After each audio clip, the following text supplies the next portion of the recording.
familiar crunch of fallen leaves under my hiking boots usually brought a sense of peace, a quiet rhythm to my morning. It was a crisp autumn day, the air cool and clean, just how I liked it for a hike.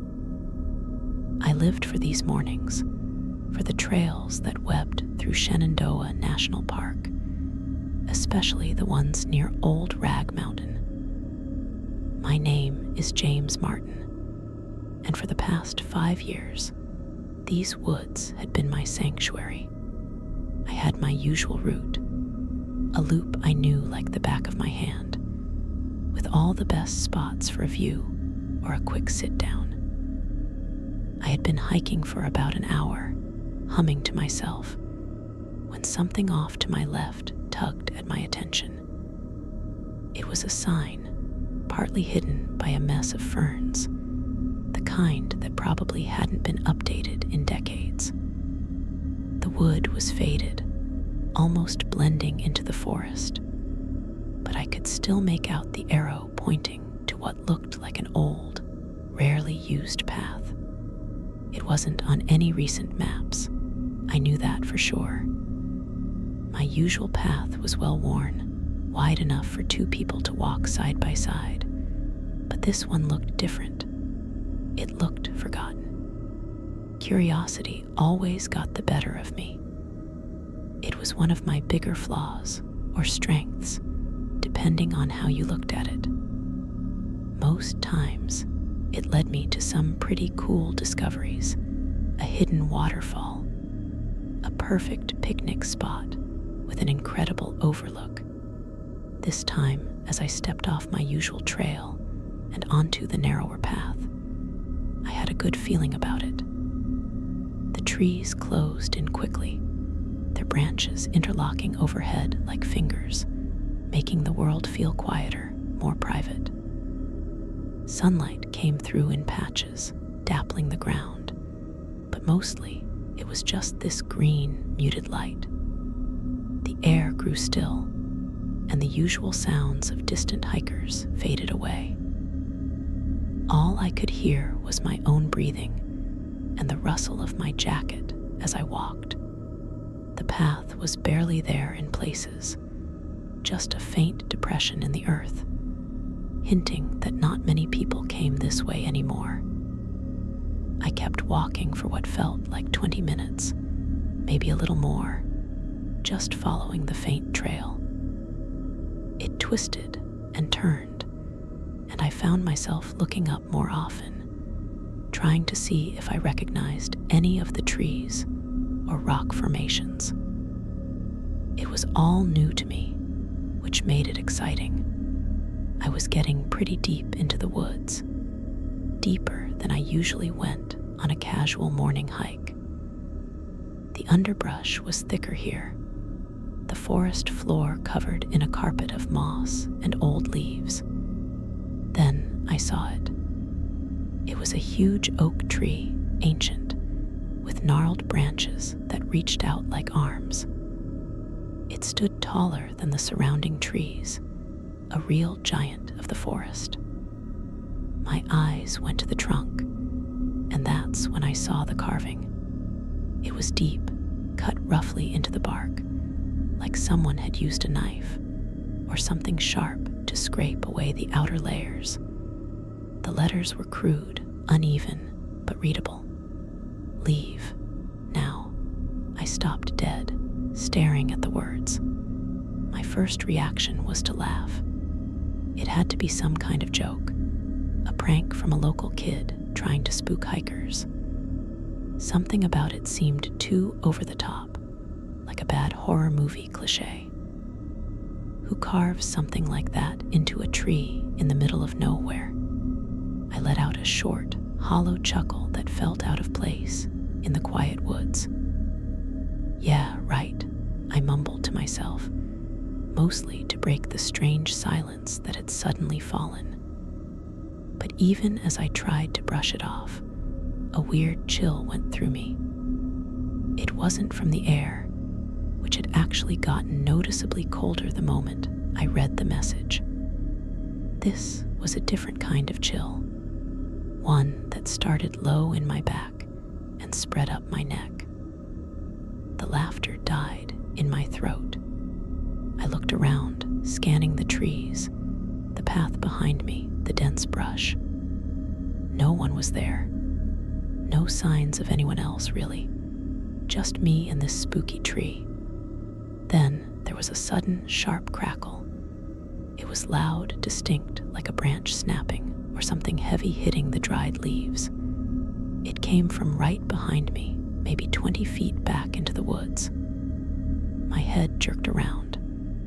I spun on my heel, fast, eyes wide, trying to pinpoint the sound. My heart actually jumped a little. I saw nothing. Absolutely nothing. The trees were still, the leaves unmoving. Nothing stirred on the forest floor. I stood there for a good minute, I guess, just staring into the silent woods, my breath held tight in my chest. The chill was even stronger now. It wasn't like a cold breeze, it was more like something was draining the warmth right out of the air around me. I tried to reason it away. It had to be an animal, a squirrel, a deer, something normal. A branch probably just fell. That happens in the woods all the time. But the sound had been so sudden, so forceful, and the silence after it was too complete. The unsettling feeling that had lingered when I first read the message now settled in like a heavy weight. I pulled my jacket tighter around me, even though it didn't really help with the internal cold. My eyes drifted back to the tree, to the crude, jagged letters. Leave. Now. The words seemed to almost glow in the dim light, clearer now, less like a prank, and more like a serious warning. I started walking again, faster this time, my steps making quicker, louder crunches on the leaves. I didn't want to run, didn't want to give whatever this feeling was the satisfaction, but I definitely picked up the pace. The message bounced around in my head, replaying with every step. Why would someone carve that? And why here, on this forgotten path? Every shadow seemed to stretch a little longer. Every rustle of leaves sounded a little too close. The hike had quickly changed from a peaceful escape to something else.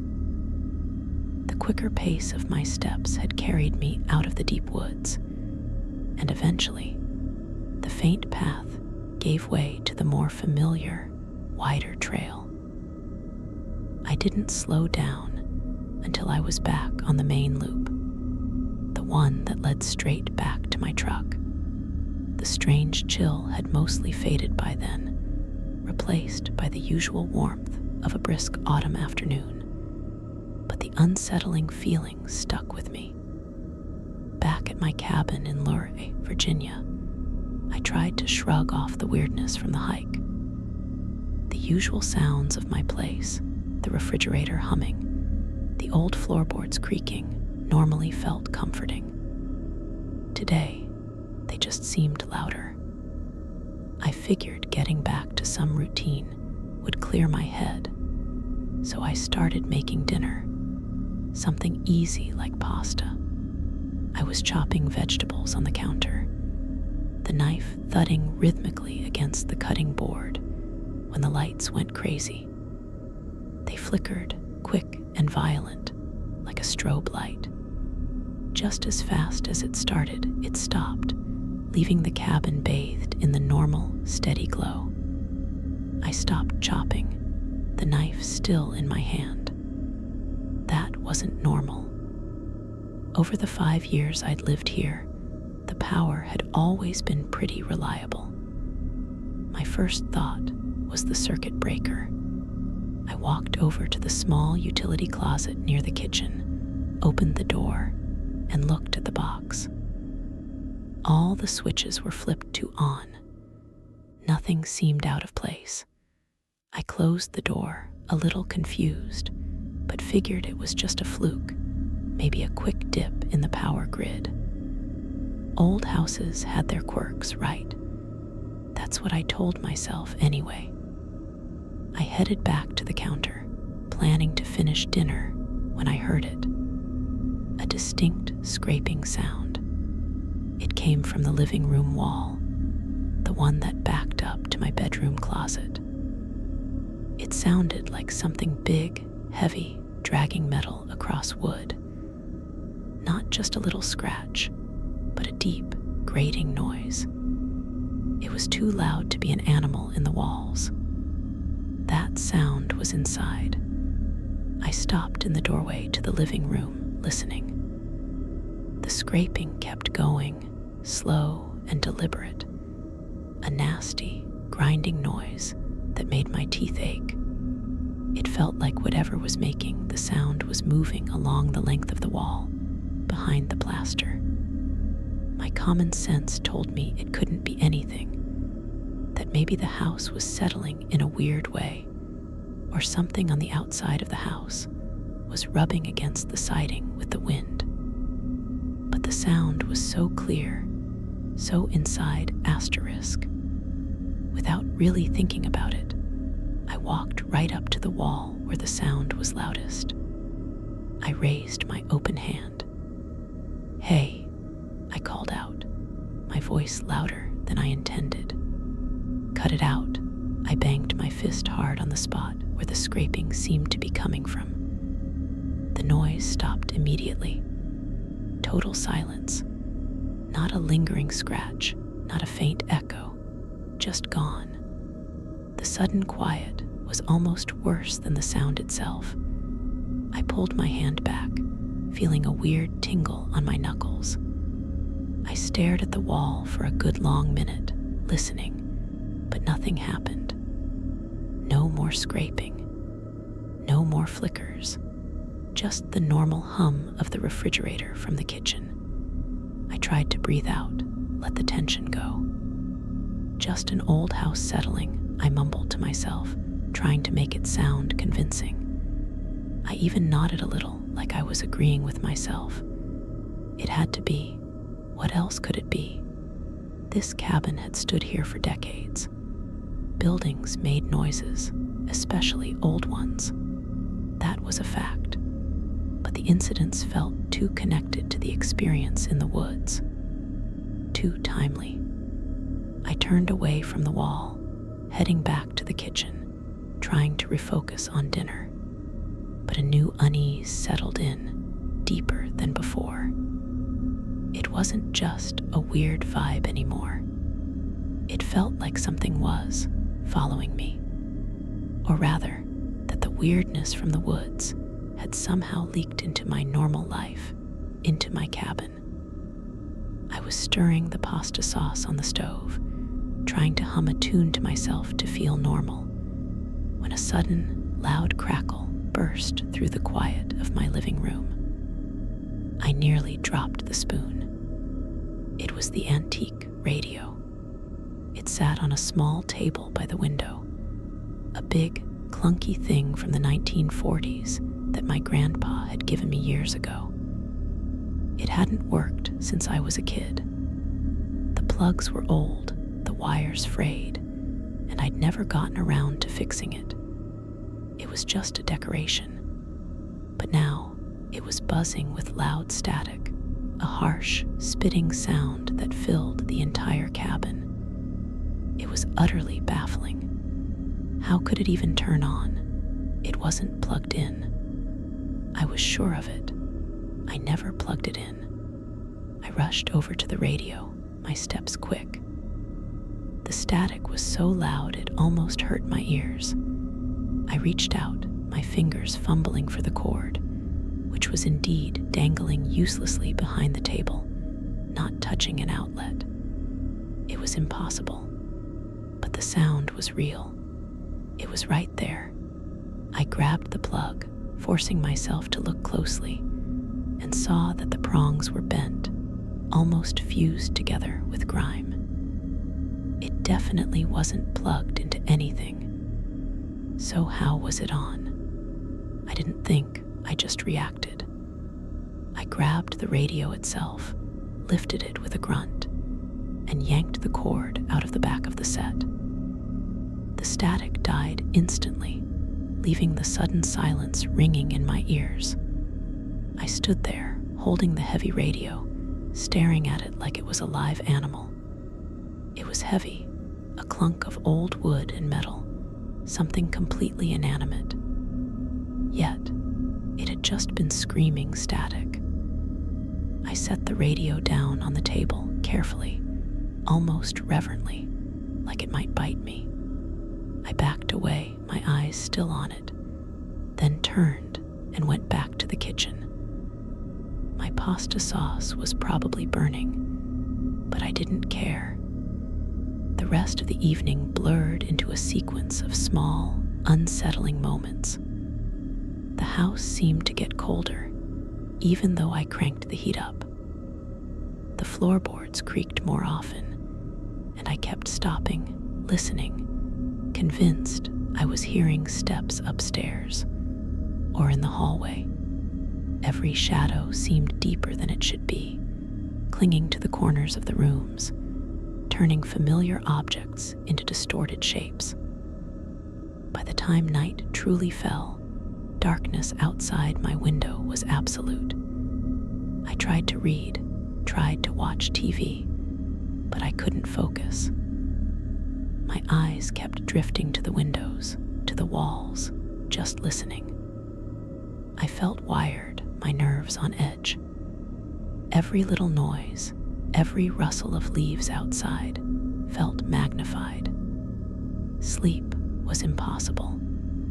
I lay in bed, staring at the ceiling, the darkness pressing in. Then it started. Faint whispers. They seemed to drift from outside my window, indistinct and unsettling. They weren't loud enough to make out words, just a low, breathy murmur that seemed to coil around the cabin. It sounded like a crowd of people talking in hushed tones, just out of reach, just beyond understanding. It was a soft, sibilant sound that made the back of my neck prickle. I tried to pull the blanket up over my head, tried to block it out. But the sound seemed to slip through the walls, through the glass, wrapping around me. And with the whispers came a feeling, an undeniable sense of being watched, not just from outside, but from somewhere inside the room with me. A persistent pressure, like someone was standing right behind me, too close, just out of my sight. My arm hairs stood up, a deep shiver going through me that had nothing to do with the temperature. I kept my eyes clamped shut, trying to wish it away, but the feeling was heavy, suffocating. Every creak of the house was louder now. Every draft of cold air through the old windows felt like a touch. My anxiety built, a constant, low hum in my chest. I kept thinking about the tree, about the carving. Leave, now. I wanted to tell myself it was all just my imagination, a byproduct of that creepy message. That I'd let the woods get to me. But the lights, the scraping, the radio, the whispers, the feeling of being watched, they felt too deliberate, too strange. They weren't just tricks of the light or sounds of an old house. They felt like a response. The new day didn't bring any relief. I woke up feeling just as edgy as when I finally drifted off, maybe a little worse, actually. The whispers from the night before still seemed to hang in the air, a faint suggestion of sound, even though I knew they were gone. The feeling of being watched was gone too, but the memory of it was still a heavy weight in my chest. I couldn't shake the creepy feeling that whatever happened in the woods had followed me home, had somehow seeped into the very walls of my cabin. I needed to figure out what was going on. Rational explanations were the only things that made sense to me. This wasn't some campfire story. My house lights didn't just flicker for no reason, and antique radios that had been dead for decades didn't just blast static without power. And there was no way a house settling could sound like something clawing its way through the walls. I got out of bed, the floorboards groaning under my bare feet like they were complaining about my weight. The air in the cabin felt colder than usual, a deep chill that clung to everything despite the thermostat cranked up high. I yanked on a pair of jeans and a thick flannel shirt, then headed to the kitchen. My coffee pot sat on the counter, a silent, dark sentinel. I started a fresh pot, the gurgling sound a small comfort in the suffocating quiet. As the coffee brewed, I paced the small living room, my eyes checking every corner, every shadow. I kept expecting something to happen, another flicker, another scraping sound, a whisper from the corner. Nothing. The silence was just as unnerving, though. It felt like a pause, like whatever it was just waiting. I drank my coffee fast, almost scalding my tongue. I grabbed my keys and headed out the door, needing to get out of the cabin, out of the heavy quiet. My truck started with a healthy rumble, a normal sound that almost made me sigh in relief. I pulled out of my driveway, kicking up gravel, and headed for the main road that led into Luray. Luray was a small town, cozy, with a main street full of antique shops and local diners. It was about a 15-minute drive from my cabin, and I usually went there for groceries or to grab a beer at the one local pub. Today, though, I was heading straight for the library. I had a feeling that if I was going to find any answers, they would be written down somewhere, printed in ink, just like that message on the tree. The Luray Library was one of those old buildings made of brick, with big, tall windows and a wide oak door. It smelled like old paper and dust, and a faint hint of coffee, which I always found comforting. I stepped inside, the squeak of my sneakers on the linoleum floor echoing a little in the quiet space. A few people were scattered around, hunched over computers or flipping through magazines. I walked straight to the circulation desk. A woman with kind eyes and a low bun of gray hair looked up from her computer. It was Emily Johnson, the head librarian. I'd seen her around town, and she was always friendly, always had a quiet way about her. "Morning, James," she said, her voice soft. "Can I help you with anything?" "Morning, Emily," I replied, trying to sound more casual than I felt. "Yeah, I'm hoping you can. I'm looking for anything you might have on, well, the history of the area around my cabin. Old maps, local folklore, anything about property disputes, stuff like that. Anything about the woods, especially." She gave me a small smile, a knowing kind of smile. "The woods, huh? What part exactly?" "It's a big park.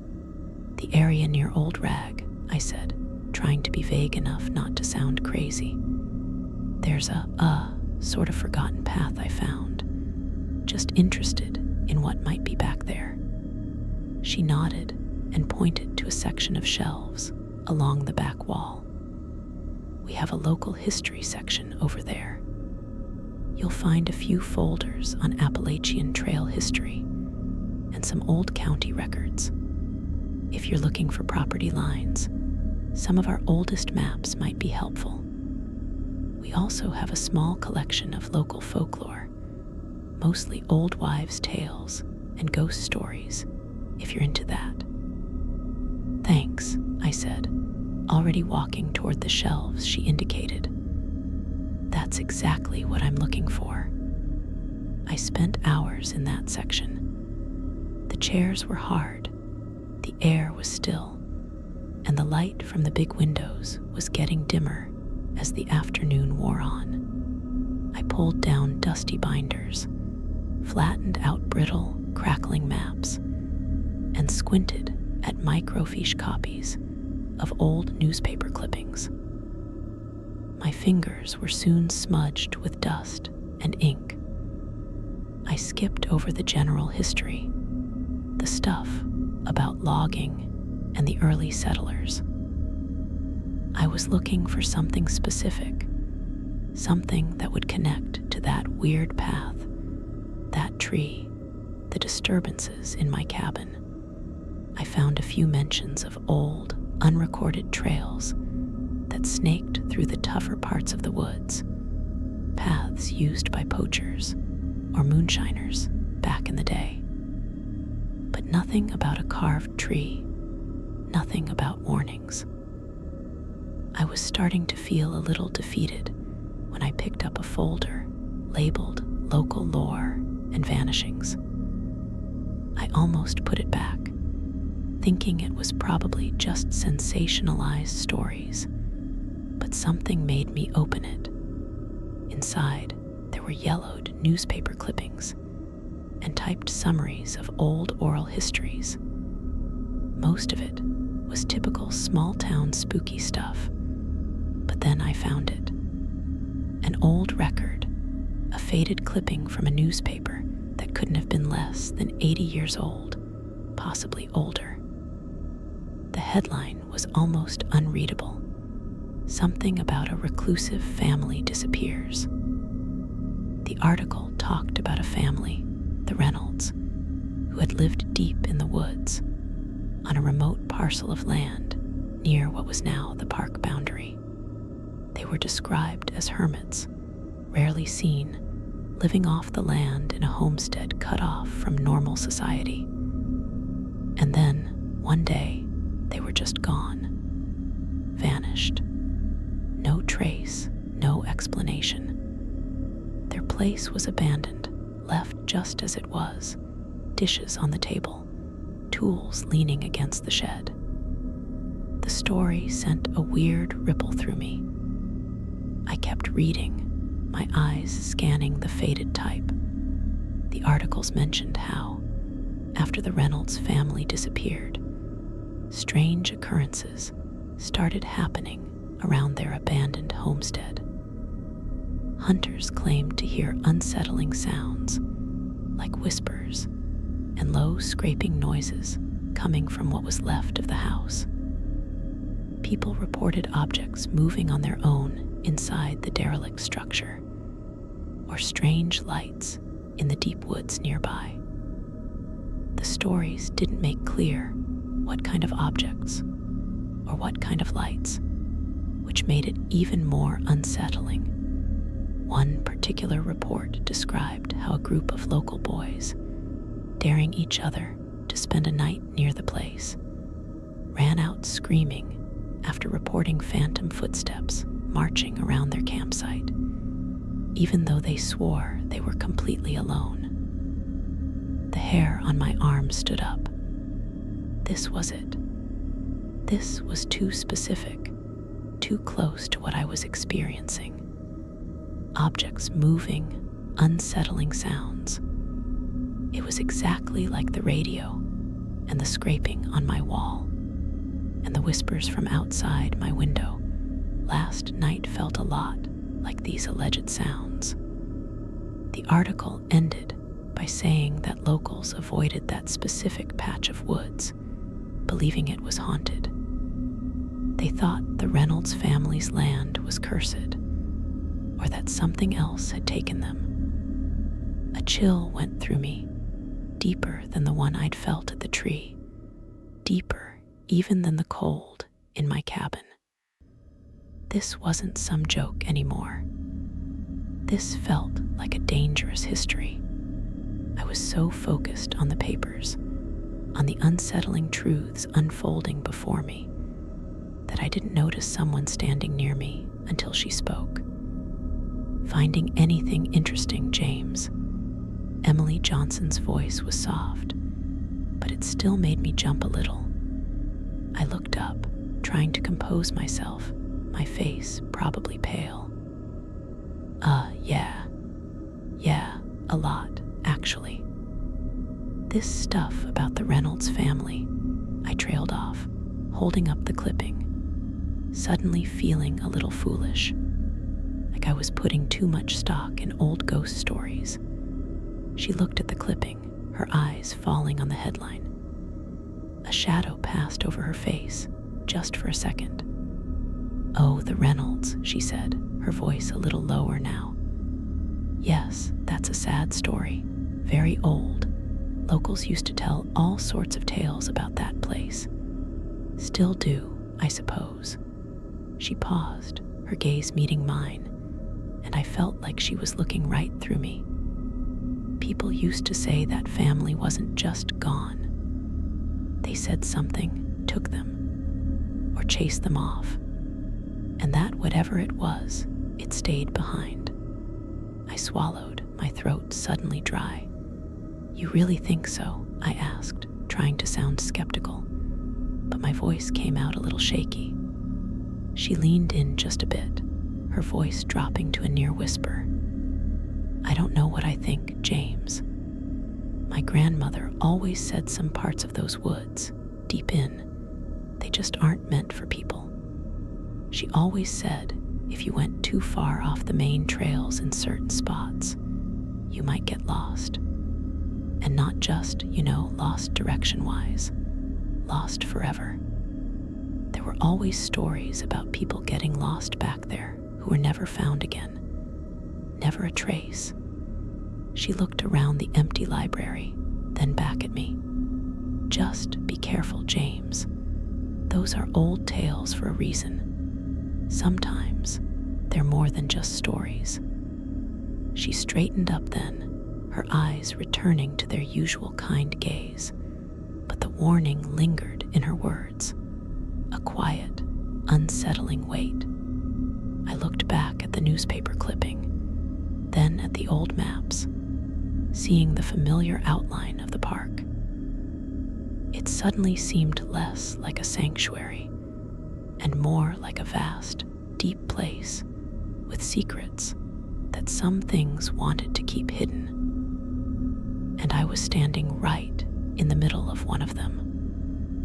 I looked back at the newspaper clipping, then at the old maps, seeing the familiar outline of the park. It suddenly seemed less like a sanctuary and more like a vast, deep place with secrets that some things wanted to keep hidden. And I was standing right in the middle of one of them. Emily Johnson's words about lost people and dangerous woods stuck with me, even as I drove back to the cabin. I knew she meant well. She was just trying to look out for me in her quiet way. But the stories I found, the ones about the Reynolds family and everything that happened after they vanished, they clicked too perfectly with what I had been through. The flickering lights, the scraping sound, the radio turning on by itself, the whispers, that cold feeling like I was being watched, it all lined up. It didn't feel like a string of bad coincidences anymore. It felt like something real, something connected, and it scared me deep down. I got back to the cabin, the sun already dipping low behind the ridge, painting the sky in deep oranges and purples. The cabin felt quiet, too quiet. The kind of quiet that feels like it's holding its breath, waiting. That unsettling feeling from the night before crept back in, chilling me more than the autumn air. I thought about just trying to forget everything, chalk it up to an overactive imagination and some strange electrical issues. Not after seeing that article, not after feeling that presence in my bedroom. I knew deep down that I had to go back to the woods. It felt stupid, almost like I was inviting trouble. Emily had warned me, the tree had warned me, and my own cabin was clearly telling me to stay away. But there was a growing need inside me, a stubborn pull. I had to see the Reynolds homestead for myself. I needed to stand there and know if the stories were true, or if my mind was just playing tricks on me. What if there was something there, some clue I could find, something that would explain all of it? Rational explanations, that's what I needed. My dread was definitely still there, a solid knot in my gut, but a different feeling was fighting with it. It was a cold, hard curiosity, almost like a challenge. The woods had reached out to me, had messed with my world. Now, I was going to push back. I needed answers. I packed a small bag. My camera went in first. I intended to take pictures, maybe document anything odd I found. My old flashlight followed, its beam strong and steady. I also grabbed a long stick from beside the fireplace, something sturdy, just in case. What it was just in case of, I didn't let myself think about. The cabin was still and silent as I prepared, not a creak, not a sound. The silence was almost worse than the strange noises from the day before. It felt like the cabin was watching me too, or maybe waiting for me to leave. I pushed down the shiver that tried to climb my spine. I headed out before the last light faded completely, the air crisp and cold, carrying the earthy smell of fallen leaves. I decided not to drive all the way to the trailhead I used the first time. The old maps from the library showed a few other access points, smaller ones, closer to where the Reynolds property was supposed to be. I knew the general area now, close to Old Rag.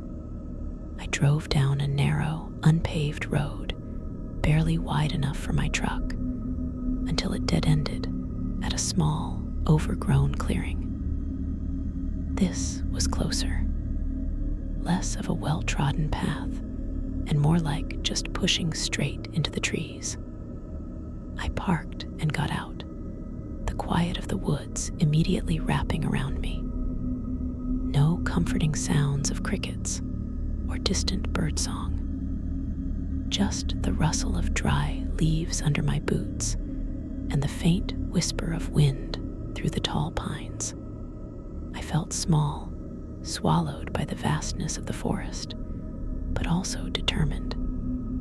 It took me a while to find the gnarled oak tree again. The deeper I went, the less distinct the path became, until it was just me picking my way through fallen logs and tangles of brush. I kept my eyes on the subtle shifts in the landscape, remembering hints from the old maps about certain rock formations or clusters of trees. Finally, there it was, the oak, its distinctive twisting branches reaching out like skeletal arms. I walked up to it, the familiar chill washing over me, and ran my fingers over the rough carving. Leave, now. The letters felt colder than the rest of the bark.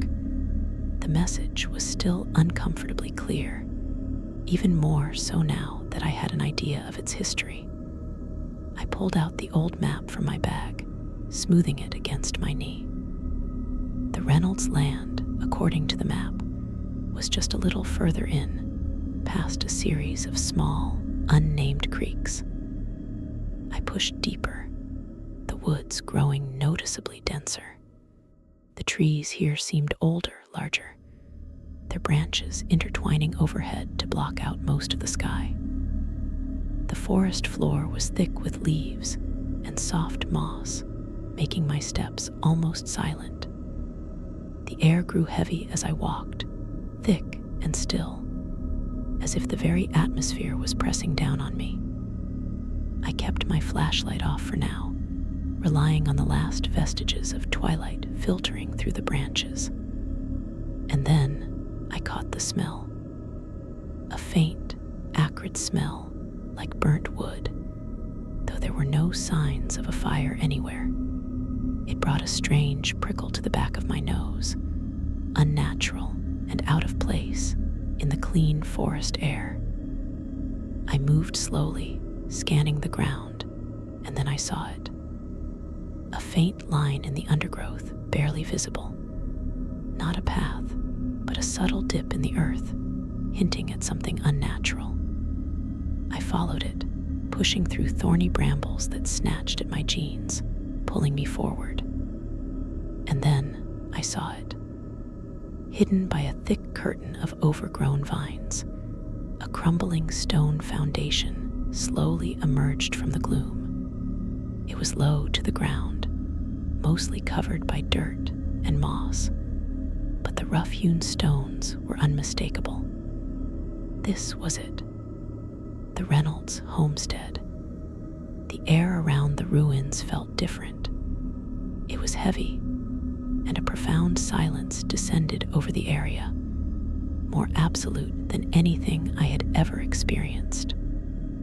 The usual forest sounds, the rustle of nocturnal animals, the chirping of insects were gone, replaced by a suffocating quiet. I pulled out my camera, intending to snap a picture, but as soon as I pressed the power button, the screen flickered erratically. Lines of static raced across it, then it went completely black. I pressed the button again, shook it, but nothing. It was dead, just like that. I stared at it for a second, a bad feeling tightening in my chest. First the radio, now the camera. These were not malfunctions. And then I heard it, a distinct, rhythmic tapping coming from inside the derelict foundation. It was small, light, like a stone being gently tapped against concrete, but perfectly clear in the oppressive silence. Tap, tap, tap. It was slow, deliberate, and undeniably there. I stood completely still, listening, my fingers tightening around the flashlight. The tapping kept going, steady and unwavering. It felt cold, isolated in the vast quiet. Tentatively, I stepped over the collapsed wooden entrance that marked the edge of the foundation. My boots scraped against a loose stone, a loud sound in the silence. The tapping grew louder, more insistent, picking up speed. Tap, tap, tap, tap, tap, tap. It was coming from deeper inside the ruins, from what would have been the center of the cabin. It sounded like something was moving around in there, deliberately making noise. My breath hitched. This was real. Then, abruptly, the tapping stopped. The silence crashed back in, heavy and thick, almost painful. I held my breath, listening, every muscle tense. A cold gust of wind, smelling faintly of damp earth, swept through the ruins, rustling the dead leaves around my feet. It was a strange kind of wind, localized only here, in this small, silent bubble of space. My skin prickled. An intense, undeniable pressure bloomed behind me, a clear sense of a silent presence. It felt like something was standing right there, just out of sight, too close. Every hair on my body stood on end, and a deep shiver went through me. I didn't think, I just reacted. I spun around, sweeping the beam of my flashlight through the gloom, cutting through the shadows. Nothing. The light hit crumbling stone, patches of moss, the twisted shapes of roots and vines. Empty, completely empty. But the feeling persisted, strong and unwavering, a silent weight just behind me. The silence returned, oppressive and suffocating. It left no room for sound, no room for air, no room for anything but that cold, unseen presence. My chest felt tight, my lungs aching. This wasn't a joke, not a trick of the mind. This was real, and it wanted me gone. I had to leave. Now I had to leave. Now I didn't need to be told twice. The cold, unseen presence at the Reynolds homestead had made that crystal clear.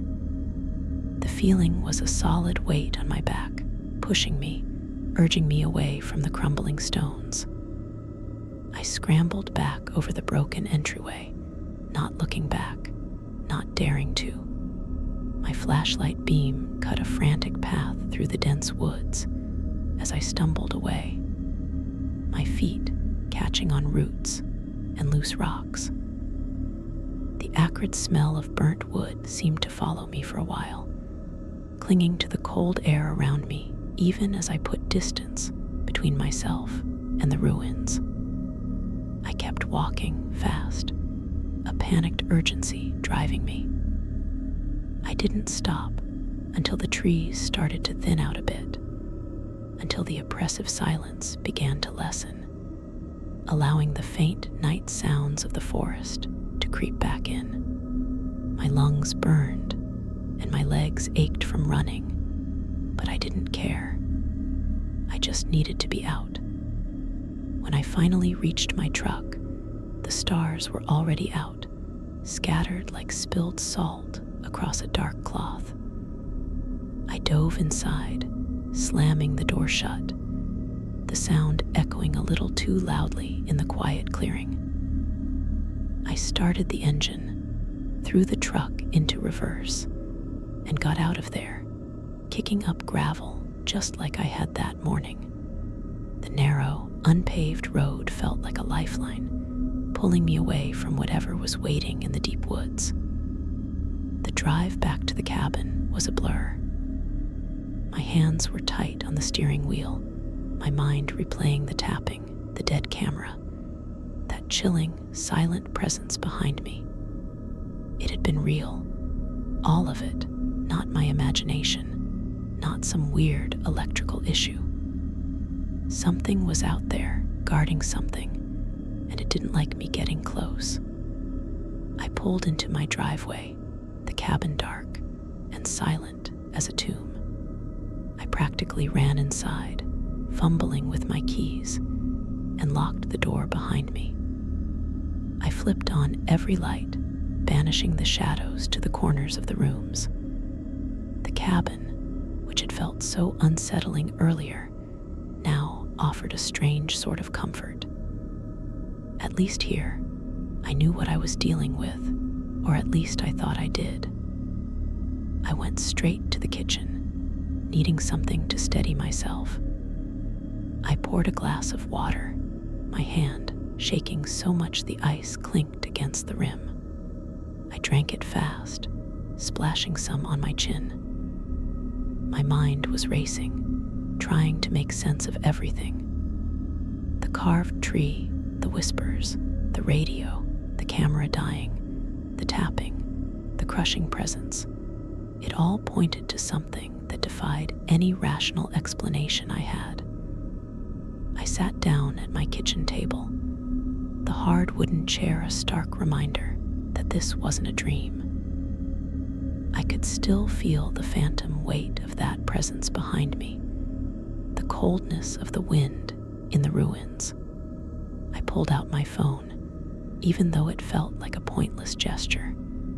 What was I going to search for? Ghosts in my woods, mysterious tapping in old ruins. It felt absurd, even as my body screamed that it was true. But I knew I couldn't just brush it off. Not anymore. Emily's words from the library came back to me. People used to say that family wasn't just gone. They said something took them or chased them off. And that whatever it was, it stayed behind. And then her warning about getting lost forever. I started typing, my fingers still a little shaky. I looked for historical disappearances in the Shenandoah Valley, trying to narrow down my search to areas around Old Rag Mountain, and more specifically, the Reynolds family land. I figured if anyone else had experienced something like this, there had to be some record of it somewhere.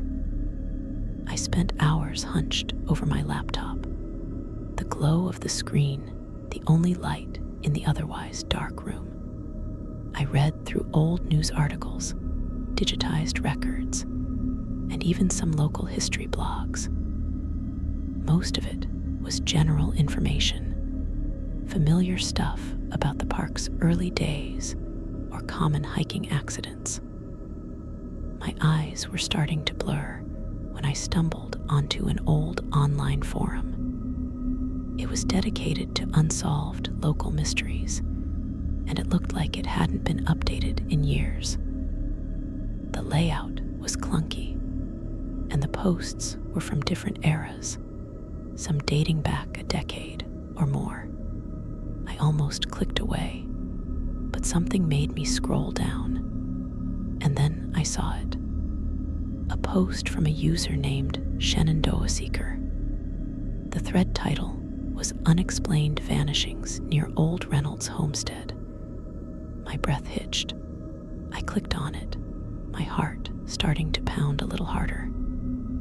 The post was dated several years back, but the contents made the hair on my arms stand up. It was written by a man named Daniel Brooks. He claimed his great-grandfather had been a park ranger in the 1920s, back when the park was just starting to take shape. Daniel Brooks's post went into detail about how several park visitors, and even a few rangers, had vanished without a trace in a specific, unmarked section of the woods. He said these disappearances always happened after venturing too close to the old Reynolds family property. He didn't just list names, he included snippets from his great-grandfather's supposed ranger logs, describing the locations and the circumstances of the vanishings.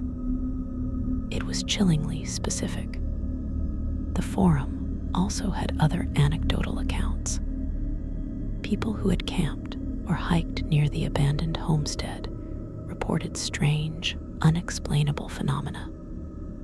Disembodied whispers, phantom footsteps, objects moving on their own. It was a mirror image of what I had experienced.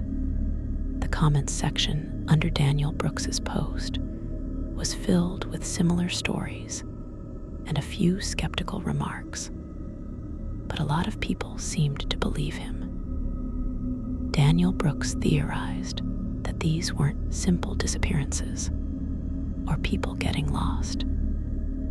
He believed it was a warning from something ancient and territorial in those woods, something fiercely guarding its domain. He wrote about a long history of locals avoiding that specific patch of land, not just because of the Reynolds family's disappearance, but because of a much older, deeper fear. He suggested whatever was there didn't want to be found, and it would do whatever it took to keep people out.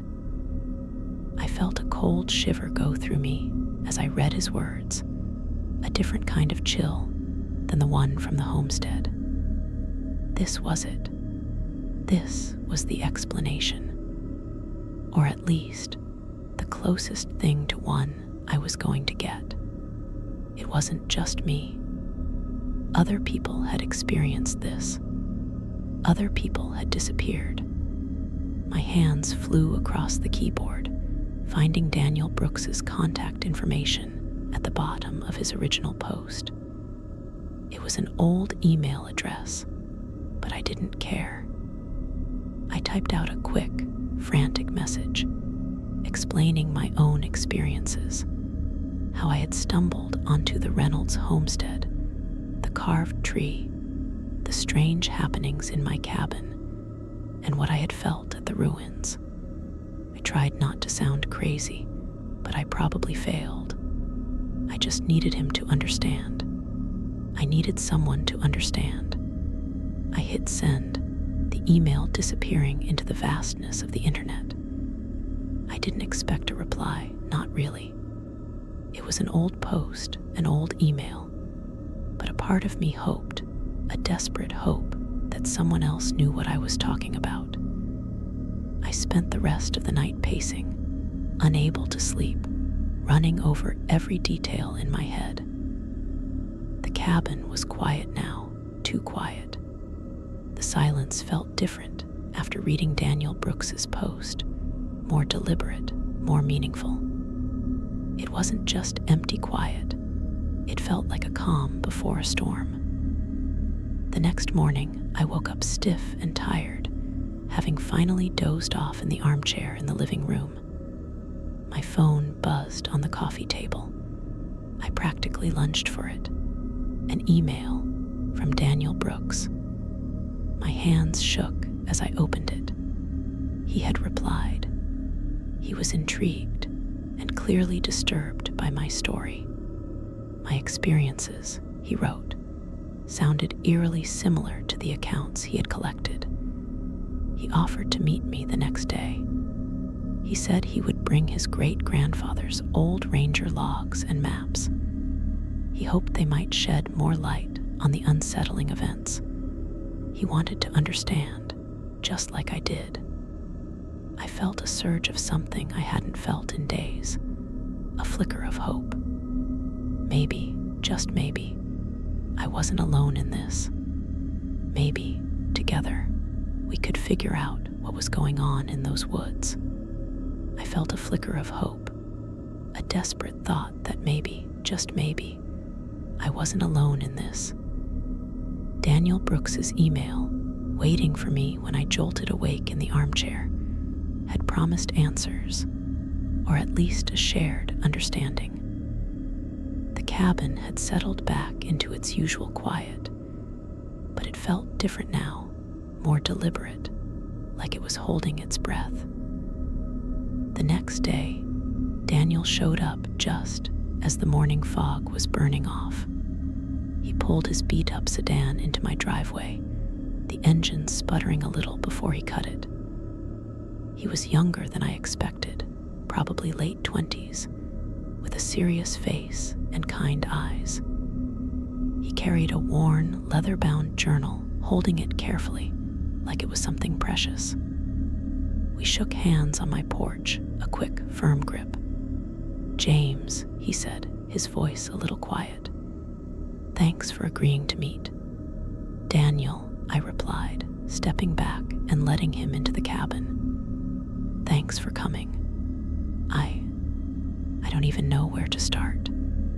He nodded, looking around the living room, his gaze lingering on the still dark radio on the mantelpiece. "Your email was compelling and unsettling. It sounds very much like what my great-grandfather wrote about." We sat down at my kitchen table, the same table where I'd spent hours reading those old forum posts. Daniel placed the journal between us. It looked old, really old, the leather cracked and faded, the pages thick and yellowed at the edges. It felt heavy, full of untold stories. "This is his ranger log," Daniel explained, running a hand over the cover. He kept it meticulously. Most of it's standard park stuff, but then there are these sections, scattered throughout, where he wrote about other things he couldn't explain. He flipped through the pages, the paper making a dry, rustling sound. I leaned closer, trying to make out the looping, careful handwriting. It was hard to read in places, faded with time. He landed on a specific entry, smoothing the page flat with his palm. "Here," he said, pointing to a date. November 1928.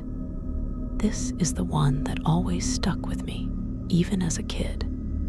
He barely talked about these things, but he wrote about them. I leaned in, my eyes scanning the words. The entry described a ranger's encounter, his great-grandfather's own terrifying moment, near what he just called the old homestead ruins. The words on the page started to really sink in. Ranger had detailed a crushing weight, an intense, draining cold that seemed to come from nowhere, and a deep, guttural growl that wasn't like any animal he knew. The growl had formed words, a clear command. Leave this place. The ranger had barely escaped, convinced something ancient and powerful lived on that land, protecting its solitude. Just like what I felt. The words on the page described my experience almost exactly. It was chilling to see it written down, a century ago, by someone else. As we read through the entry together, a low, steady vibration started. It was subtle at first, just a faint hum, like a truck idling far away. But then it grew, strengthening, running through the floorboards, up the legs of the table. The glass in the windows began to rattle, a soft, clinking sound that quickly turned into a nervous chattering. It wasn't a gentle tremble. It felt like something was pressing in on the cabin, shaking it from the outside. I looked up, my eyes wide. Daniel's face was pale. The rattling grew louder, faster. My gaze went to the wall, to a small framed picture of my family, my parents, my sister, me, all smiling during a trip we took years ago. The frame hung on a hook, but it started to shake, shimmying against the wall. The vibrations increased, and then, with a sharp crack, the picture fell. It hit the wooden floor face down, the glass shattering with a loud, sharp explosion of sound. Tiny shards scattered across the planks. We both flinched. Rattling in the windows escalated to a frantic clatter, like a dozen angry woodpeckers had suddenly descended. The cabin itself felt like it was groaning, straining under an unseen force. It wasn't just a vibration, it felt hostile. "We need to go," Daniel said, his voice urgent, cutting through the noise. Now, I didn't argue. There was no time to argue, no time to think about the broken picture frame or the lingering cold. My hand instinctively went for my hiking pack beside the door. I had packed it already, thinking I might go back once I knew more, thinking I would be the one to choose my next move. But the choice was made for me. I pulled open the main compartment and grabbed the ranger log from the table, practically tearing it from Daniel's grasp. It felt stupid to bring it, illogical, but it was solid proof, a physical link to what was happening.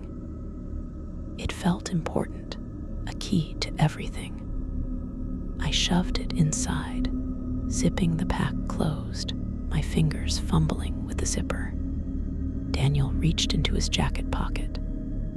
He pulled out a small, old-fashioned compass. It was brass, with a tarnished, greenish tint, and the needle spun wildly even though we were indoors. "This was his," Daniel said, holding it out to me. His eyes were serious, no hint of a joke. "My great-grandfather S. He said it helped him find his way out during his own encounter. Said it felt like it pointed him away from it." I took the compass. It felt cold in my palm, even through the brass.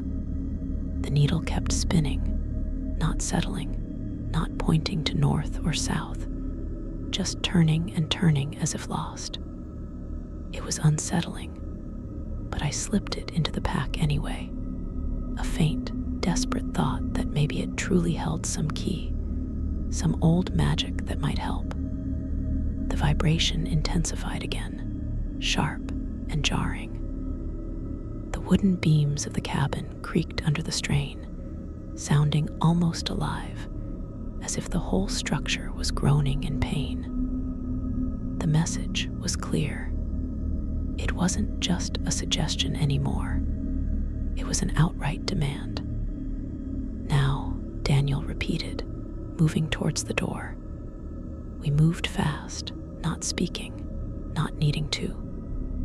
This wasn't a warning anymore. It was an active threat. The escalation was undeniable. The entity in the woods wasn't content to just keep me out. It wanted me gone entirely, anywhere but here. We slammed the cabin door shut behind us, the sound muffled by the still active vibrations within.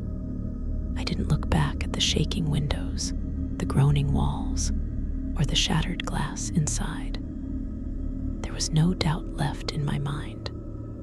Whatever was in those woods, whatever had taken the Reynolds family, whatever had left that warning on the tree, it was real, and it was powerful. We started walking, quickly at first, then almost running down the gravel driveway, heading away from the cabin, away from the path to the woods, towards the main highway. The air grew colder the further we got from the cabin, though the vibration faded behind us.